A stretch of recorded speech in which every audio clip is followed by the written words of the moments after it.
and what are some examples of some patients that really will benefit from no anesthesia, or will everybody benefit from that type of a facelift? Now, anesthesia, we all know, has certain risks. Obviously, these days, we advance so much in medicine that anesthesia is fairly safe, but still it has some risk associated with it.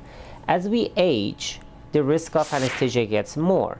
For a 50-year-old to go under 6 hours anesthesia is very different than a 20-year-old that goes under anesthesia. For the same reason, if I operate on a 20-year-old under anesthesia, I don't require any lab works. But if you have a 50-year-old, I have to get an EKG, I have to get a lab work, I have to get a doctor to check on them, because a lot of things can go wrong.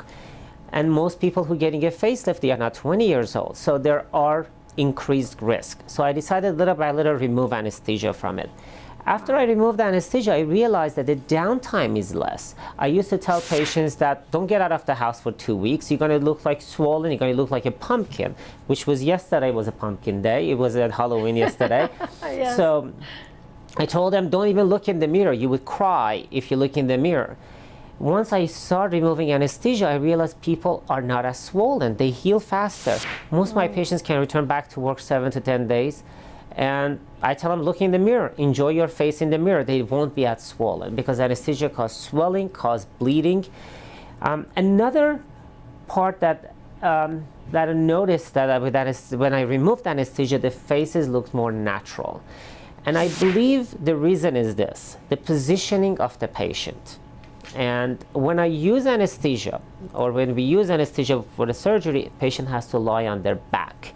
So everything looks good. So doctor make guesses where the face goes. And if they are off by a few degrees, you get that pulled face that everybody's seen with a lot of facelift, that the lip looks pulled because they pulled in the wrong direction. A lot of people think that people who has a bad facelift, they pull too tight. That's not really true. They pulled in a wrong direction.